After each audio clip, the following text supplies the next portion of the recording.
Bon matin sur France 3 Bretagne, bienvenue dans Vous êtes formidable. Nous recevons ce matin notre styliste et brodeur régional, Pascal Jaoued. Bonjour. Bonjour. Merci d'avoir accepté notre invitation. De fil en aiguille, nous allons tâcher de retracer votre parcours, vous l'enfant de Banalec, vous l'amoureux de notre pays breton. Et vous avez souhaité ce matin mettre à l'honneur deux femmes.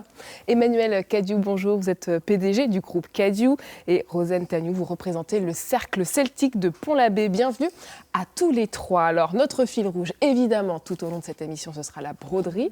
Mais déjà, tout petit, Pascal Jaoued, vous avez baigné dans une espèce de monde brodé. Oui. C'est une histoire de famille, en fait. C'est une histoire que ma maman m'a transmise déjà. Ouais. Pendant les vacances, mes sœurs et moi, habitant la campagne, on avait de quoi faire, hein, mais nous a initiés à la broderie, notamment au canevas. Donc ça a été... vers les 7-8 ans, cette première initiation à la broderie. Et au fil, à la matière. Et puis, c'est tombé un petit peu, parce qu'après, j'ai joué à autre chose. Mais dans mon inconscient, j'ai vu des femmes porter le costume, les coiffes, dans la région de Quimperlé. Comme votre grand-mère que l'on voit là. Voilà, ça, c'est ma grand-mère et mon grand-père, qui était de Saint-Urien. Et donc, j'ai vu ces femmes porter ce costume, ce col, et... dans mon inconscient, ça m'a... Voilà, mon autre grand-mère, qui est du pays de Quimper, donc de Briec. Et voilà, j'ai beaucoup... Et je les ai vus porter le costume. Et ce qui vous a attiré à la broderie, finalement, c'est aussi votre curiosité. C'était cette volonté aussi d'en savoir plus sur l'histoire de votre famille, Voilà. de ces costumes. J'avais 9 ans. J'avais un pantalon un peu court, hein. J'avais dû grandir. Non, Quoique c'est à la mode aujourd'hui. Ouais. Donc j'avais 9 ans quand on me voit en photo, et c'est là où j'ai intégré le cercle de Banalec, où j'ai pu voir de plus près ces jeunes filles porter le costume. Est-ce que ça a intrigué votre mère, les femmes de votre famille, de vous voir vous intéresser à la broderie ? Je crois qu'ils ont été surpris de me voir, pas simplement à la broderie, mais tout ce qui tournait autour de la culture du vêtement traditionnel, déjà. Et la broderie est présente sur le costume. Donc, mes garçons ou filles, les garçons ont peur de le dire, mais moi, j'avais pas peur. J'étais émerveillé de voir les perles, les paillettes, c'est beau. Et qu'est-ce que vous aviez appris sur la signification, peut-être, de ces costumes ? Plus tard, à l'âge de mes 14-16 ans, je ne sais plus exactement, en allant, mon grand-père, il chiquait du tabac. Alors, autrefois, les grands-pères avaient le chapeau, ils mettaient le tabac les carottes, le tabac carotte dans leur chapeau. Et ils le chiquaient, c'était chic. Et il me demandait d'aller acheter son tabac à chiquer dans un bureau tabac à Banalec. Donc, il me donnait un peu de sous en plus. Et avec ça, j'achetais des cartes postales parce que je trouvais que ce costume porté par des femmes sur les cartes postales, c'était beau. Et un jour, j'ai dû acheter une carte postale de Banalec où il y avait une jeune fille dessus et une jeune femme de Pont-Aven. Et j'ai vu qu'il y avait quelque chose qui n'allait pas. Je ne comprenais pas que le montage de la coiffe n'était pas le même. Et là, j'ai une révélation, sans que personne ne m'ait dit. Eh bien, j'ai compris que le costume était une carte d'identité véritablement d'une commune à l'autre. On pouvait savoir d'où venait cette femme qui était de Pont-Aven ou qui était de Kernevel tout à côté ou de Sker. C'est pas comme dans le pays bigoudin. Dans le pays bigoudin, tout le pays bigoudin porte. Après, on peut savoir, mais bon, c'est moins distinctif que chez nous. Et ça permettait aussi d'identifier les classes sociales ? Bien sûr. Également ? Tout. Donc voilà, ça a été une révélation et ça a suscité de la curiosité. Ouais. Alors, il paraît que vous vous êtes confectionné votre propre costume breton. Ouais. Passage obligé pour l'amoureux. Le problème, c'est que après avoir été donc à Banalec, je suis allé à Concarneau et je suis allé dans un autre groupe qui est à Élian.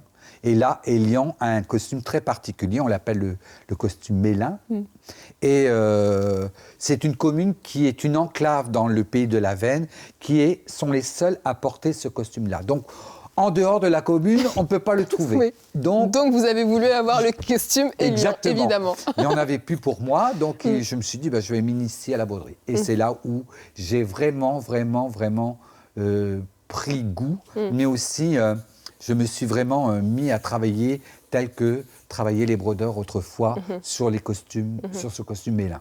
Vous le disiez tout à l'heure, le costume raconte le pays, raconte une classe sociale. Qu'est-ce qu'il raconte de vous, votre costume, hormis le fait qu'il vient des Lions?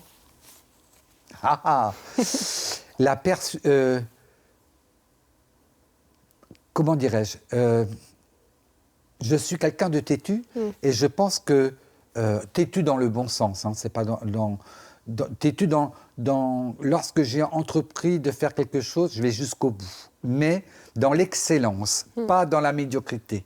En fait, voilà, je suis exigeant des autres, mais j'exige aussi beaucoup de choses de moi. Et on ne peut pas exiger quelque chose de quelqu'un si soi-même on n'est pas exigeant. Voilà. Et à quel moment vous mesurez que vous pourrez en faire votre métier? Il y a un moment particulier? Parce qu'avant, vous étiez paysagiste, avant d'être brodeur, ça, on le sait peu. Oui, mais j'étais fonctionnaire, j'ai travaillé à la mairie de Quimperlé. Et je faisais partie du cercle de Pont-l'Abbé. Je crois que c'est en allant dans le pays bigoudin que m'est venue l'idée de faire un jour un mon métier. Donc c'était en 86. Mais un petit peu avant, il y avait des choses qui me sonnaient, qui me disaient. Et il a fallu une parole d'une personne qui me dit « mais lance-toi ». Et vous vous êtes lancé. Voilà. Et c'est aussi en 1995 que vous allez ouvrir votre école de broderie à Quimper. Cette année, vous passez la main. On y retrouve Evan avec le nouveau directeur. Regardez-moi ce niveau de détail. J'ai hâte que tu présentes l'émission habillée dans l'une de ces tenues Enfante. Mais avant, on va visiter l'école de broderie d'art de Quimper, dont tu es le directeur artistique. Yann, merci de nous ouvrir les portes de ce bel endroit. Alors, quel type de cours est-ce qu'on suit ici ? Donc en fait, on va proposer aux élèves différentes techniques de broderie, un petit peu comme toutes ces tenues ici. Donc on va avoir la technique phare qui est la broderie glasique. Donc ça, c'est une technique traditionnelle de la région de Quimper. Et nous, on l'utilise, on l'a extirpé de cette forme traditionnelle pour en faire des choses beaucoup plus contemporaines. Et il y a à peu près une quinzaine de techniques de broderie différentes. C'est ça, tout à fait. Alors, qu'est-ce qu'on peut voir d'autre? Par exemple, il y a tellement de choses à voir, c'est trop beau. Alors, qu'est-ce qu'on peut retrouver? Ici, on a un gros travail de perlage en semis, sur tout le devant de la robe, perles et paillettes. Parce qu'on est d'accord, ici, on n'apprend pas la confection en tant que telle, parce que c'est déjà hyper joli, rien que la confection. On laisse de côté la couture. On va vraiment travailler que la broderie, donc l'ennoblissement du vêtement. Et quel est le profil des personnes qui viennent? Alors, on touche vraiment tout le monde. Ça va aller de jeunes enfants jusqu'à des personnes en retraite. Donc ça, c'est vraiment c'est important en fait pour nous, puisque il va y avoir aussi bien des enfants qui vont avoir 5-6 ans pour les plus jeunes. On les voit un petit peu évoluer, et puis il y avoir des personnes qui sont en activité et d'autres qui sont en retraite et qui ont largement le temps de faire plein de choses. Donc ce sont des cours, j'ai trop hâte d'être à la retraite pour faire un stage chez vous, parce qu'en fait on peut faire des stages en mode intensif ou des cours à l'année, mais en tout cas c'est toujours pour son loisir. Tout le temps pour le loisir, oui. Donc on demande de prendre le temps de bien faire les choses et de se faire plaisir. Et il faut forcément venir à Quimper? Alors on a des cours sur Quimper et on a des cours sur l'ensemble de la Bretagne et au-delà de la Bretagne.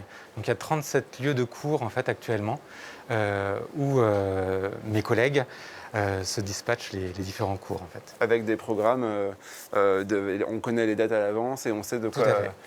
Le programme est réglé, peu importe où on va en cours, on a le même enseignement, les mêmes pièces, les mêmes techniques proposées sur les mêmes laps de temps. Donc concrètement, on peut carrément offrir comme cadeau une journée de stage de broderie à quelqu'un qui n'y en a jamais fait. Tout à fait, c'est ça. Idée cadeau pour mon anniversaire. Avant qu'on passe à la suite, est-ce que tu peux nous raconter, elle est trop belle cette robe, qu'est-ce que vous y avez fait et combien d'heures par exemple un brodeur ou une brodeuse doit passer pour avoir un rendu comme ça? Alors là, ce qu'il faut savoir, c'est qu'on n'est pas tout seul à travailler en broderie. Là, il y a 3-4 brodeurs qui ont travaillé en même temps sur la tenue.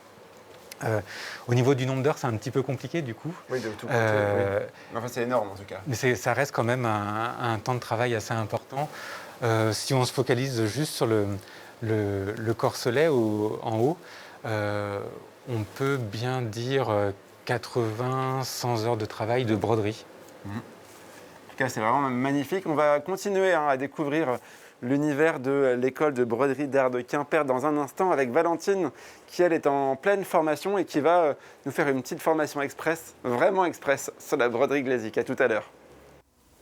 Merci beaucoup, Evan. À tout à l'heure. Alors, ce qui est frappant dans votre parcours, Pascal Jaouen, c'est qu'avant de vous faire un nom, vous avez voulu tout de suite transmettre. Avant de devenir la star que l'on connaît aujourd'hui, vous avez voulu transmettre. Pourquoi ? Il y avait une urgence à cela ? Oui, il y avait une urgence. Et d'une part, l'enseignement que j'ai reçu venait d'une personne qui était de Viviane Elias et Geneviève Joannick qui ont su, eux, transmettre et nous laisser aussi ce message en nous disant « Ne gardez rien pour vous, partagez ». Parce que quand vous partirez, si tout le monde part sans laisser, il ne nous restera rien. Et ça a résonné dans ma tête. Et je me suis dit que, voilà Viviane.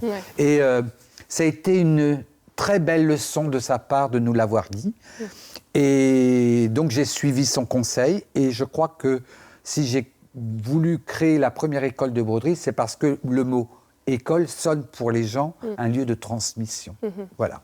Est-ce que le fait que vous soyez un homme, ça a changé quelque chose ou pas pour elle, pour vous Je pense que Viviane a été très fière que ça soit un homme qui crée l'école, parce que je pense qu'il y avait beaucoup plus de gens qui étaient curieux de savoir qu'un homme ouvre une école de broderie. On a oublié mais c'est dans notre culture. L'homme était brodeur, tailleur. C'est vrai que les images qu'on a... Mais dans notre siècle, c'était pas possible. Et j'étais jeune, voilà. Donc, on s'est créé une école. Bon, je dois vous dire qu'il y a une commune pas très loin de chez moi, de Quimper, quand ils ont su que j'ouvrais des écoles de broderie, je suis allé les voir et puis ils m'ont dit non, c'est pas possible qu'on vous loue une salle, vous n'allez pas pouvoir vivre. Finalement, Viviane et Bernardine, qu'on va voir à l'image, elles étaient un peu aussi en avance sur leur temps. Bien sûr. En vous transmettant un savoir ancestral. Je pense qu'elles aimaient tellement leur métier. Voilà, ça c'est Bernadette Mazot qui m'a transmis des choses beaucoup plus différentes de celles de Viviane. Elle m'a montré comment les brodeuses d'autrefois, qui était leur métier, dessinaient sur les tissus pour pouvoir broder des coiffes. C'est des choses qu'on avait complètement oubliées, qui n'avaient pas du tout été transmises. Donc, à l'époque, elle n'avait pas le compas, elle n'avait pas le matériel que nous avons aujourd'hui. Donc, elle m'a récité de la façon dont elle transposait les motifs sur les tissus. Ça a été extraordinaire. Et fin des années 90 aussi, c'est à ce moment-là que vous intégrez le cercle de Pont-l'Abbé, un cercle où vous dansiez et brodiez. Ouais. J'étais pas avant même 80... Peut-être que je me trompe. Oui, combien vous avez dit? Je disais fin des années 90, après l'école. Même avant? D'accord. 90. Non, à peu près cette période-là. 86. Ok. Ah, donc 86, l'année de la naissance de Maëva. Voilà, 86. Et mais Pont-l'Abbé a été... c'est une belle école parce que c'est un costume qui est magnifique. Et c'est celui qui m'a donné... Je crois que c'est le groupe qui m'a fait venir brodeur. Et en plus, j'étais président du cercle, donc voilà. Alors vous êtes aujourd'hui responsable du cercle Rosen-Tagnou. Déjà, depuis combien de temps il existe ce cercle celtique de Pont-l'Abbé ? Alors, depuis 1954, depuis le 5 février 1954, administrativement. Et on a eu la chance de retrouver des photos anciennes avec une signature au dos de la photo en disant le groupe de Pont-l'Abbé, c'était daté de 1906. Donc on sait que déjà au début du XXe siècle, le groupe de Pont-l'Abbé, qui n'était pas encore le cercle celtique de Pont-l'Abbé, existait déjà. Et aujourd'hui, qu'est-ce que vous prodiguez comme discipline, atelier Alors on fait de la danse comme dans toutes les associations, mais on a vraiment un coup de cœur particulier pour le vêtement, pour le costume. C'est peut-être pas un hasard si Pascal est passé par là aussi. Alors on ne sait pas si c'est l'œuf ou la poule, mais donc ça nous tient à cœur parce qu'on connaît tous ces beaux gilets brodés. Malheureusement, on n'en retrouve plus beaucoup aujourd'hui et quand on en retrouve, c'est pas bien de les porter puisque ça les abîme et ça veut dire que les générations d'après, elles pourront pas y avoir accès pour de la recherche, pour... Il y a cette dimension de conservation. Conservation et du coup, on est beaucoup dans la reconstitution à l'identique. Donc... Et si aujourd'hui vous êtes responsable des enfants au cercle, c'est aussi un peu grâce à vous, il paraît, parce que vous avez été à l'initiative de cela, Pascal. Oui, tout à fait. Quand j'ai intégré le cercle de Pont-l'Abbé, donc j'ai été danseur, j'ai été président dans les quelques années qui ont suivi, et il s'est trouvé qu'à un moment où nous manquions de danseurs, pas danseuses. On se retrouvait à 4 garçons. Donc on a voulu continuer que ce groupe existe. On a travaillé avec le cercle de Vannes, avec le cercle de Paimpol, mais à un moment, j'ai dit, il faut qu'on fasse venir du monde. Et ça ne peut être que des jeunes générations. Alors, avec accord ou pas accord, parce que ça a été un désaccord, d'autres ne voulaient pas, des enfants, ça demande... Ah ouais, étonnant. Ouais, mais tout le monde, on est tous différents. Ouais. Voilà. Donc, on a composé. D'accord. Et puis voilà, j'ai créé le groupe d'enfants. Et je suis super fier parce que aujourd'hui, le cercle de Pont-l'Abbé est celui qu'il est. Parce que, c'est pas les enfants que moi j'ai formés, parce que ils ont grandi, mais la transmission... Il y en a qui sont toujours là, je pense. Comment ? Il y en a qui sont toujours là, je pense. Et j'en suis super fier, parce que mon idée était, la transmission se fait... Toujours ce fil rouge de l'héritage. C'est important. Et Rosane Tagnou, aujourd'hui, il y a combien d'enfants qui fréquentent le cercle ? Alors aujourd'hui, on est un des cercles les plus nombreux, pour les groupes enfants, on a une 40aine d'enfants. Ouais. Bravo. Et ce que Pascal ne dit pas, c'est que du coup, de presque pas d'enfants, le cercle s'est retrouvé avec, 30, 40 enfants peut-être d'un coup. Et donc, il fallait quand même les habiller. Donc, il avait été décidé que c'était les parents qui faisaient les costumes. Alors, je ne sais pas comment ça se passait trop à l'époque. Mais pareil, ça a été la négociation. Les parents finançaient le costume et le cercle ne finançait rien. C'est toujours comme ça aujourd'hui. La volonté que ce soit les parents qui investissent pour les enfants faisait que, parce que ça coûte cher de faire un costume. C'est un engagement fort. Et c'est un engagement fort. Donc, il fallait vraiment que l'enfant soit décidé à rester pour que les parents puissent financer quelque chose. C'est toujours comme ça aujourd'hui. La politique a été On est les gardée. seuls à le faire et c'est surtout qu'on peut former des parents, des grands-parents, la voisine, la copine, peu importe, quelqu'un de l'entourage de l'enfant sur de la couture, sur de la broderie, parce que c'est elles qui font leur coiffe aussi, évidemment. Donc, ça fait tache d'huile finalement. Voilà. C'est ça. Il y a toujours cette idée de transmission, ça fait 30 ans maintenant que le groupe enfant existe. Il y a toujours, Et vous, Rosane Tagnou, on a envie de savoir à quel âge vous avez commencé à fréquenter le cercle. Alors moi, j'ai commencé assez tard, j'ai commencé à 10 ans. Ça va. Ça va, c'est quand même tard parce qu'aujourd'hui, il y en a qui commencent à 3-4 ans. Donc ça fait une vingtaine d'années que je suis au cercle. Alors ce que vous ne dites pas aussi, c'est que vous faites des spectacles. Vous montez des tableaux. Enfin, vous n'y êtes plus, mais vous en avez monté aussi, j'imagine. On a fait de très très beaux spectacles. Alors c'est quoi l'idée dans les spectacles ? C'est reprendre une partie de l'histoire, c'est inventer, créer ? Tous les ans, on fait une nouvelle création pratiquement. Ça dure 20 minutes puisque c'est les temps qui sont imposés par les championnats ou par les dates de l'été. Et en fait, c'est assez libre. Soit on part d'un thème, soit on part d'une histoire. Et nous, en général, on part du vêtement et on décline autour de ce vêtement. Emmanuel Cadieux, je vous vois écouter attentivement. Oui, moi je découvre. Vous connaissez un petit peu les cercles celtiques, pas du tout ? Non, c'est ce que je disais. Je n'ai pas été élevée dans la culture bretonne. Ouais. La seule chose qui me relie à la culture bretonne, c'est le cronan. Moi, je suis originaire de l'Ocronan et de la Troménie, en fait. C'est la Troménie, c'est plutôt le côté religieux du costume breton. Et donc, voilà, moi, j'ai fait la petite Troménie, la grande Troménie. Je la fais toujours. Et on le porte plus en hommage à notre village et au saint qui s'appelle Saint-Ronan de notre village. Et c'est comme ça que j'ai connu Pascal, en lui demandant de faire hommage à la broderie et au costume breton porté à l'Ocronan, donc costume classique. On y reviendra tout à l'heure, mais de voir tout ce foisonnement, c'est assez étonnant, ou finalement vous vous dites c'est chouette que des gens puissent faire ça ? Mais je pense que en fait, ce qui nous relie aussi, c'est que c'est possible, quoi. Ouais. Comme il disait, il est exigeant avec lui-même, il est persévérant, je pense. La persévérance, l'exigence qu'il porte, je pense que c'est ce qui nous relie. Pour faire de la danse, comme elle disait, 2 ans, c'était aussi bien 3 ans que 10 ans. Je pense que oui, il faut aller jusqu'au bout et c'est ce qui nous relie tous ensemble. Et avoir un allié comme Pascal Jaouen tout au long de ces années, ça a été un moteur? On appelle Pascal quand on a besoin des cours de broderie. Toujours, donc il n'est jamais trop loin en fait. Non, mais moi, je ne suis jamais loin des gens.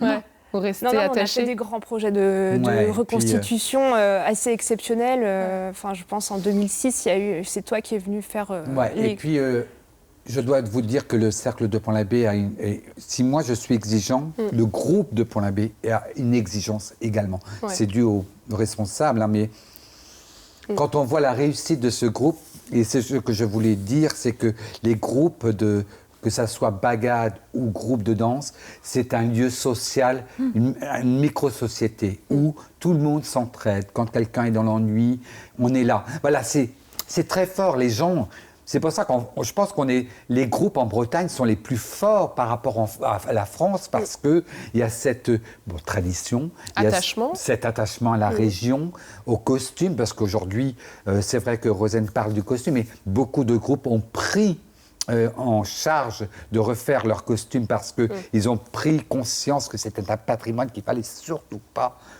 perdre. On va revenir aussi sur votre carrière. Là, j'espère que je ne me trompe pas. Votre carrière, elle a décollé fin des années 90. Oui. Là, c'est bon. Vous allez enchaîner les expositions, les réalisations, les collections. Mais la collection, vous nous avez dit, Gouanadieu a une saveur particulière. On va voir quelques images. Pourquoi, Pascal Jaouen ? Parce que ça a été... j'avais travaillé quelques collections avant qui étaient toujours sur... J'ai gardé le même fonctionnement que le Cercle de Pont-l'Abbé des thématiques. Regard vers l'Ouest, au fil des 3 éléments. Et lorsque j'ai fait au fil des 3 éléments, il était temps que je remercie quelqu'un. Ouais. Mais ce quelqu'un, ce n'était pas physique, c'était la Bretagne. Voilà. Pour moi, la Bretagne, c'est une dame. Qu'est-ce qu'elle vous a apporté, cette terre ? Cette terre et ces gens, ils m'ont apporté. Elle m'a fait moi. Elle m'a fait. Elle m'a donné quelque chose qui est de passer un message, passer quelque chose. Et je crois que c'est ça. J'ai ma maman de cœur, mais j'ai ma grande dame qui est ma mère, en fait. La Bretagne, elle est ma mère. C'est une sainte. Et donc, il était temps que je lui rende hommage à travers différentes thématiques aussi là, puisque cette grande dame, elle a souffert, elle a un peuple breton qui est très fort, et heureusement qu'il est fort parce qu'elle a été secouée par des catastrophes comme la Mococadis, par l'ouragan qu'on a eu à Quimper, voilà, et elle a toujours su résister et remettre tout à plat pour repartir. Et les agriculteurs aussi. Il n'y a pas que, sur le plan humain, sur le plan physique, sur le plan... Elle vous porte dans la tête et dans l'âme. Moi, je veux faire comme Anne de Bretagne. Si un jour je vais mourir, c'est un jour, oui, je vais mourir un jour. Mais si je meurs, par exemple, en Martinique, au moins que mon corps reste là-bas, on s'en fout, mais que le cœur revienne ici. Ouais. Comme Anne de Bretagne, je veux que mon cœur revienne sur mes terres. En tout cas, allez, nous, on va repartir sur d'autres terres, celle de Quimper, direction l'école de broderie que vous avez créée, voilà, 26 ans. C'est à toi, Evan. Non, mais avant tout, il faut quand même préciser que si vous passez dans le centre-ville de Quimper, venez à l'école de broderie parce qu'il y a aussi une mercerie ouverte à toutes et tous. Et c'est un peu le paradis, je pense, quand on est fan de couture. Ceci étant dit, on va parler un peu de ton parcours, Valentine, puisque toi, tu as intégré l'école il y a 2 semaines. Tu faisais quoi avant d'arriver ici ? J'ai fait des études d'art et de mode. Et pourquoi avoir choisi la broderie ? Parce que c'est un prolongement d'une technique artistique qui m'intéresse énormément et ça me touche le côté culturel aussi. Cette école est bien reliée à la Bretagne, donc voilà. Oui, justement, on va parler d'une technique qui est complètement reliée à la Bretagne pour le coup. C'est la technique dont nous parlait Yann tout à l'heure, la technique glazik. Toi, c'est la première qu'on apprend ici, c'est ça ? Oui, c'est la technique phare de l'école. Alors, on va faire une petite interro surprise. Est-ce que tu peux m'expliquer ce que c'est déjà cette technique ? Alors, la technique glazik, donc, c'est une technique qui s'appuie sur les points de chaînette. Donc là, par exemple, c'est un col de 1900, traditionnel glazik du pays du coup glazik. Et alors, on utilise quoi, une aiguille, un ciseau Une aiguille, du fil de soie et un ciseau, oui, effectivement. Et pour avoir réalisé cette pièce, ça t'a pris combien de temps? Ça m'a pris environ 2 petites semaines, pour l'instant, en formation. Et ta formation, elle dure combien de temps? Alors moi, je vais être formée pour devenir enseignante en broderie. Donc là, je vais du coup suivre cette formation durant 8 mois environ. Et en 8 mois, tu auras vu à peu près les 15 techniques différentes et tu vas pouvoir les enseigner dans la France entière. Voilà. C'est trop bien. Oui, oui, oui. Alors, il y a une autre technique qu'on voulait vous montrer, c'est avec Jeanne qui est stagiaire ici. Là, je fais comme si je savais, mais en fait, je ne sais pas ce qu'elle fait, je te laisse. C'est du lunéville. Donc c'est une technique qui se travaille avec un crochet. Du Mais côté là c'est envers fluo du coup. Ah oui, non, ça c'est l'envers. Ah oui, d'accord. Et on peut voir l'autre côté? Et donc, qu'est-ce que... Ah, c'est avec des perles? Ça peut être en perlage ou bien juste fil. D'accord. Et alors, on avait aussi préparé... Merci beaucoup. Jeanne, on te laisse continuer. On avait aussi préparé un... Ça, c'est trop beau. Ça brille, c'est Donc doré. ça, c'est de la broderie or qui se travaille donc avec des petites cantilles qui ont le même principe qu'un ressort. C'est très fragile et très minutieux comme... Et ça met beaucoup de temps, j'imagine, à faire. Oui, aussi, oui. En tout cas, la broderie, c'est trop beau. Bravo pour ce que vous faites, Pascal, et puis tout le monde ici aussi. Si vous voulez en savoir plus sur les dates de cours, où est-ce qu'ils ont lieu et le prix, tout ça, vous allez sur pascaljaouen.com. Merci beaucoup. Je vous en prie. Et Enfante, c'est à toi. Merci beaucoup, Evan. À demain. Pascal Jaouen, vous avez souhaité avoir une PDG, une femme d'entreprise qui n'a rien à voir avec la broderie, qui est leader du marché du portail en France. On a envie de comprendre, c'est quoi le lien? Elle va vous le dire au départ. Emmanuel Cadieux, vous nous avez parlé de vos attaches, en tout cas, avec votre pays Glazik. Glazik. Voilà, moi c'est le pays de Briec, la coiffe de Briec, le pays Glazik. Et c'est quoi le lien avec Pascal Jaouen? Et voilà, c'est qu'à un certain moment, j'ai voulu apporter la culture de la broderie et du costume breton dans le jardin. En fait, j'ai voulu habiller les jardins avec autre chose que des planches d'aluminium ou de bois ou de PVC. Et j'ai eu la chance de rencontrer Pascal aux Victoires de la Bretagne. Et j'ai pris mon courage à deux mains, je ne le connaissais pas du tout. Et je suis allée le voir et je lui ai demandé s'il serait d'accord de me dessiner pour la première fois un décor sur une tôle d'aluminium. Alors là, il m'a regardé avec des grands yeux, il me dit...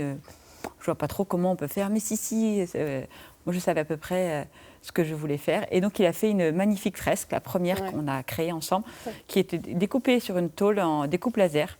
Donc qui est assez compliqué à faire, c'est les pleins et les vides par rapport à la broderie. Il a dû réapprendre complètement la façon dont le dessin allait être travaillé. Et surtout la grandeur aussi des fresques. Et donc aujourd'hui, cette fresque, la première qui s'appelle Broderie, elle orne notre entreprise et ça en est devenu une collection. On a maintenant une collection Pascal Jaouen de différentes broderies en découpe laser. On peut le mettre sur un portail, sur une clôture. C'est-à-dire que les gens achètent un portail voilà, une découpe, revisité par Pascal Jaouen. D'accord. Voilà, il y a la première, donc c'était le costume breton des hommes. Donc c'était la bande du costume Glazik. Ensuite, on a fait une inspiration des lits clos avec l'oiseau là pour la sérénité pour dormir. Et puis voilà, et on continue. Et là, maintenant, Pascal a élu domicile chez Cadieux. À partir de la semaine prochaine, il va venir dans nos bâtiments, à côté de moi, et on va coopérer sur une nouvelle collection pour l'année prochaine. Sacré exercice pour vous, non? Ouais, mais de passer du tissu à quelque chose de super rigide. Ça s'appelle des challenges. Ouais. Voilà. Et challenger avec Emmanuel, c'est extraordinaire parce que c'est une femme d'entreprise, mais d'une simplicité, d'un humanisme extraordinaire. On a les mêmes valeurs. On a la même valeur de la qualité du travail, mais la valeur humaine également. Et pour dessiner quelque chose qui ressemble à des arabesques presque, c'est ça? Ça prend du temps? Oui. Vous êtes allé chercher où l'inspiration? Dans la tête. Ouais. Mais non, ça a l'air simple avec Pascal Jaouen, mais non, mais ça demande beaucoup de réflexion. Ouais. Mais comme tout artiste, ça demande de la réflexion. Puis attention, entre mon dessin qui est le transposer pour l'industrie, waouh! Voilà, il y a plusieurs étapes. Ça ne se fait pas d'un jour au lendemain. Il y a des ratés. Voilà, on a eu des ratés. Ouais. On a des ratés. On se rend compte. Mais les ratés nous font avancer. Oui. Voilà, on ne s'arrête pas à ça. Et voilà, moi je suis maintenant, on veut super aller content. jusqu'à l'harmonie globale du jardin. Donc voilà, clôture. Et on aimerait, pourquoi pas, proposer une gamme de carport, de pergola pour 2023 en harmonie. Le but, nous, notre marque s'appelle Costume, avec un K. Et donc nous, notre challenge, c'est ça, c'est d'habiller les jardins, de donner beaucoup plus de poésie au jardin. Au lieu de ces grands aplats gris avec des grandes lames très contemporains, on veut apporter de la poésie dans le jardin et d'une manière durable aussi, parce que souvent, on n'a plus le temps de s'occuper de son jardin. Donc un peu des fleurs, mais en aluminium. Voilà. Et j'imagine que dans vos équipes aussi, ils ont dû trouver ce choix surprenant, Ah oui. inattendu. Et ils adorent, Ouais. ils adorent. Bah, c'est aussi quand Pascal arrive dans l'entreprise, c'est un honneur. Ils sont tous fans, donc ils n'osent pas dire, mais ils ont vu. Je suis sûre que le soir, ils rentrent chez eux, ils disent, on a vu Pascal Jaouane aujourd'hui. Mais j'entends quand je marche dans les couloirs. Ils sont ou dans- hyper fiers. Ouais, ils sont très très fiers. Ouais. Et vous me disiez tous les deux en préparant cet entretien que ce qui vous réunit aussi finalement, c'est aussi l'amour du pays glasique. Oui. L'amour de la Bretagne. Ouais. Oui, on est pays glasique, mais moi, je suis amoureux de toute ma Bretagne. Elle est belle.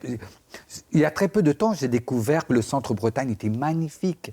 Les Côtes d'Armor, c'est beau. On est un petit pays qui est la grandeur du Portugal, mais alors on a une diversité de paysages et de panoramas qui sont magnifiques. Moi, je n'ai pas besoin d'aller prendre l'avion. Pas très loin. On a des sables blancs. Mais justement, pour ceux qui nous regardent et qui ne connaissent pas forcément le pays glasique, qu'est-ce qui vous fascine dans ce territoire, Emmanuel Cadieux? Moi, c'est la tradition, puis on en parlait tout à l'heure aussi, du costume, de montrer d'où on vient par un costume. Qui on est. Qui on est. Le soin qu'on a porté. Voilà, je pense que c'est un pays qui a dû souffrir aussi de la famine, de la pauvreté. Et c'est ça qui nous fait aussi rendre très travailleurs, très innovants.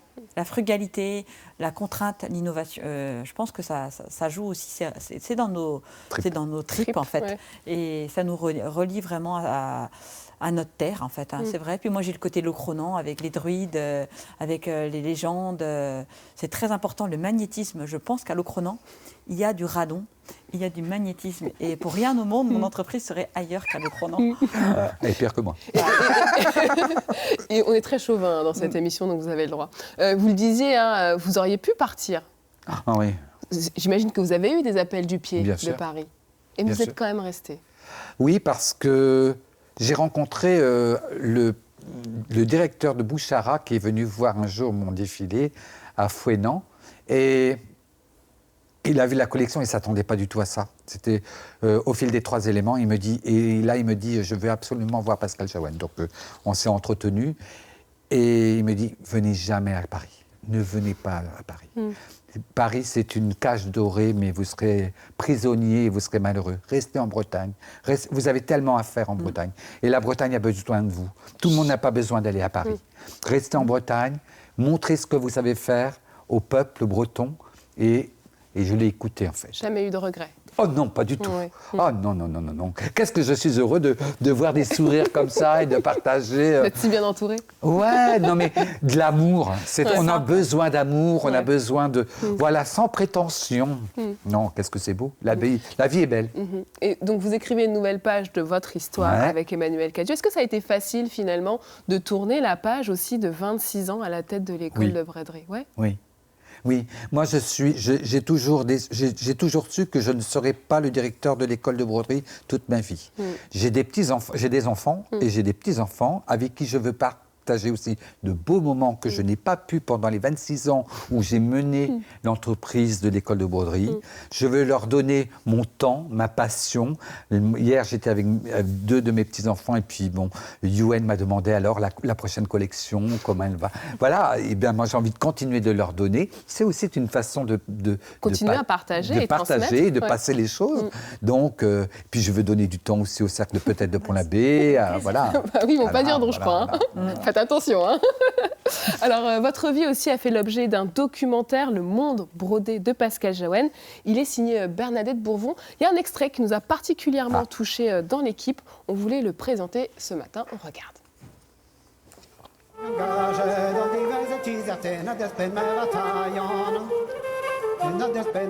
Toute cette époque des années 80, pour moi, c'était une découverte.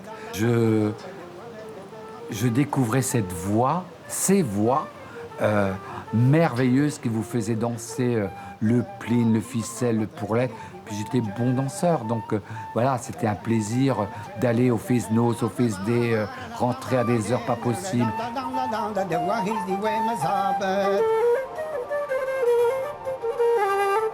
Puis cette rencontre avec ce chanteur, Jan Fange Kemener, qui aujourd'hui, je peux le dire, il a été un des premiers à révéler son homosexualité.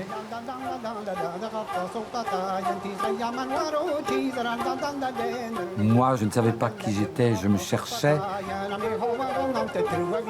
C'était un grand séducteur, Jan Fange. Il venait danser à côté de moi. Or, on sait très bien que dans la danse bretonne, deux hommes ne dansaient pas l'un à côté de l'autre. Ça fait partie des rites de la tradition des danses. Voilà, aujourd'hui j'en ris, mais j'en ris, je suis très content que Jan Fange l'ait fait. Voilà. J'ai beaucoup pleuré Jan Fange parce que ça a été un très grand ami qui s'en est allé. Si j'ai des moments d'émotion pour lui, j'ai aussi beaucoup de sourires pour lui. Voilà, c'était un extrait de ce joli documentaire Le Monde brodé de Pascal Jaouane. Il est signé Bernadette Bourvon. Vous vous êtes livré beaucoup dans ce documentaire. Tout à l'heure, vous m'aviez demandé pourquoi cette collection Gwenadu. Et ben, je vous dirais pourquoi ce documentaire. Parce que aujourd'hui, je suis arrivé à un tournant de ma vie où je n'ai rien à cacher. J'ai eu pendant des années honte de ce que j'étais. Mes parents, mon père avait honte de moi. Parce qu'il savait que je n'étais pas un garçon comme les autres. Et mettre un mot sur ce que vous êtes quand vous êtes enfant, homosexualité, ça n'existait pas, enfin, il y a quelques années. Aujourd'hui, révéler ma personnalité, l'homme que je suis, tout simplement, hein, eh bien, il y en a plein d'autres et il ne faut pas avoir honte. Il ne faut pas avoir honte de ce qu'on est. On n'a pas à avoir honte. Pourquoi on est comme ça? Je ne me pose même plus la question. Et j'ai appris aussi que on ne pouvait pas être aimé de tout le monde. Donc, voilà, ceux qui ne m'aiment pas, ben, tant pis. Ceux qui m'aiment, tant mieux. Et c'est la pédiatre de mes enfants qui m'avait dit, vous savez, quand j'ai divorcé, pour la raison où maintenant tout le monde connaît, elle m'avait dit, vous savez, vous avez des portes qui vont s'ouvrir, et il y en a d'autres qui fermeront. Regardez celles qui s'ouvrent et allez vers celles qui s'ouvrent. Et tant pis pour ceux qui la fermeront, ils perdront quelque chose. Et j'ai retenu ce qu'elle m'a dit. C'était très, très beau. Et à l'aube de vos 60 ans, quand vous regardez derrière et que vous voyez aujourd'hui, qu'est-ce que vous vous dites, Pascal Jaouane? Que jamais je me serais imaginé avoir ce statut social. Mais je suis content, je suis fier de transmettre. Je crois que, voilà, ce qu'on pourra dire de moi, c'est qu'il aura transmis. Et jamais j'aurais pensé que, petit garçon, j'aurais été une personne qui transmettrait une tradition, une beauté de mon pays. Merci beaucoup, Pascal Jaouane. Merci beaucoup d'avoir été avec nous. Merci à toutes les deux d'avoir participé à cette émission. On va passer à la petite tradition photo pour immortaliser ce joli moment. Ok, super. Et puis pour ceux qui veulent marquer le coup avec vous, il y a un rendez-vous à Quimper à la fin de l'année, je crois. Oui, le 24 et le 25 C'est parti septembre. Allez, photo.